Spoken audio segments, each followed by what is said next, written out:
केंद्रीय गृहमंत्री अमित शाह हे आज मुंबई दौऱ्यावर आहेत। मागील 2 आठवड्यामध्ये त्यांचा दुसरा दौरा आहे। आपल्यासोबत प्रवीण दरेकर आपण त्यांच्याशी थेट बातचीत करणार आहोत।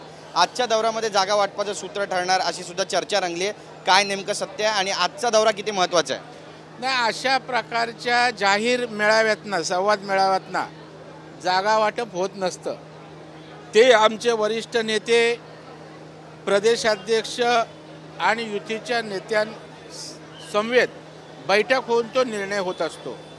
आज या ठिकाणी भारतीय जनता पार्टीची शक्ती जो कार्यकर्ता आहे त्या शक्तीला ताकद देण्यासाठी, त्यांचा आत्मविश्वास वाढवण्यासाठी अमित भाईंचं मार्गदर्शन आज अत्यंत महत्त्वाचं आहे। आणि म्हणून ते कार्यकर्त्यांशी संवाद साधून येणाऱ्या विधानसभेवर महायुतीचा झेंडा कुठल्याही परिस्थितीमध्ये फडकावायचा हा निर्धार व्यक्त करणारा या ठिकाणचा हा मेळावा आहे। नक्कीच शिंदे समितीचा जो अहवाल आहे त्यामध्ये एक मुद्दा अत्यंत महत्त्वाचा आहे की मराठा समाजाचं कुणबी आणि मराठ्यांचं जे मागासवर्गीकरण आहे ते आमच्या कार्यक्षेत्रामध्ये येत नाही, यासाठी मागासवर्गीय आयोगानं यामध्ये पहल करावी असं सुद्धा म्हटलेलं आहे। याकडे कसं पाहता? नाही, या संदर्भामध्ये अनेकदा चर्चा झाली, कात्याकूट झालेली आहे आणि त्याच्यामुळे समितीनं त्या ठिकाणी आणखी सुलभता कशा पद्धतीनं कुणबी नोंदी देण्यासंदर्भात असतील हे सांगितलं आहे। आणि त्यामुळे समितीच्या निश्चितच कार्यमर्यादा त्या ठिकाणी आहेत। त्यांनी जे 10-12 पुरावे होते त्याच्याऐवजी 42 पद्धतीच्या पुराव्यांना मान्यतेसाठी शिफारस सरकारकडे केलेली आहे। त्याच्यामुळे समितीच्या कार्यकक्षेत जात देणं किंवा आरक्षण देणं हा विषय येत नाही। तर त्यांनी या अनुषंगाने सरकारला काही सूचना शिफारशी केलेल्या आहेत, त्याचा सरकार योग्य तो विचार करेल। लक्ष्मण हाके यांनी दारू पिऊन वाद घातला असं म्हणतात, त्यांची मेडिकल झाली, हा रिपोर्टही निगेटिव्ह आलेला आहे। पण मराठा समाजाच्या तरुणांनी ज्या पद्धतीने आरोप केला आहे की आम्हाला मारून टाकण्याची धमकी देण्यात आली, दारू पिऊन धिंगाणा केला, याकडे कसं पाहता? मला वाटतं मॅनिप्युलेशन कुठल्या लेवलला जाऊन चाललं हे या निमित्तानं दिसून येतं। कारण जर दारू प्यायलाच नाही आणि त्याला दारू प्यालेल्या अवस्थेत ओढून नेणं आणि नंतर त्याचा विपर्यास करणं, यामधनं समाजामध्ये टोकाची जातीय तेढ निर्माण होऊ शकते।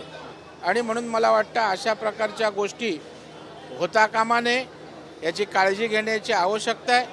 हा प्रश्न तेवढ्यापुरता राहत नाही तर त्यामध्ये जातीय तेढ आणि संघर्ष उभा राहतो, ज्यातनं समाजाचं मोठ्या प्रमाणावर नुकसान होऊ शकतं। पण संभाजीराजेंनीच आपल्या अंगावरती माणसं सोडली असं सुद्धा लक्ष्मण हाके म्हणतात, त्यांची सुरक्षा आता वाढवण्यात आलेली आहे। हे प्रकरण किती गंभीर वाटतं? नाही, प्रकरण निश्चित गंभीर आहे। सरकार दरबारी याची नोंद घेत आहेत आणि याच्या मागे काय प्लॅनिंग होतं किंवा काय उद्देश होता हे लवकरच बाहेर येईल। चव्हाण म्हणतात की मुख्यमंत्री हा काँग्रेसचाच होईल। नाही, त्यांचे तिन्ही पक्षाची लोक आपलाच मुख्यमंत्री होणार याच्याशी ठाम आहेत।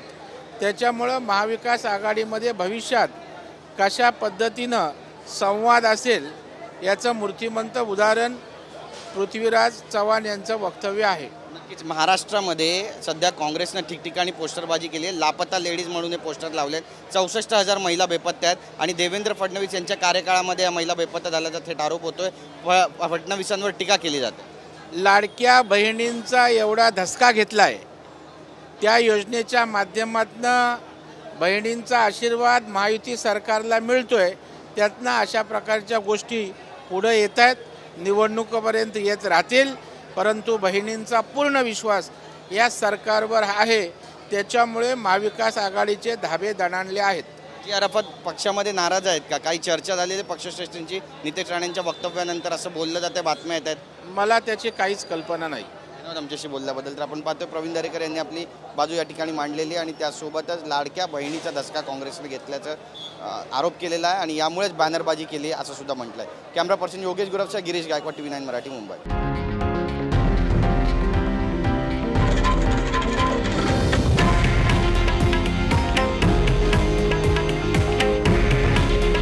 हे आहे देशातील नंबर 1 न्यूज नेटवर्क आणि आपण पाहत आहात TV9 मराठी। काळजी तुमची, हित महाराष्ट्राचं।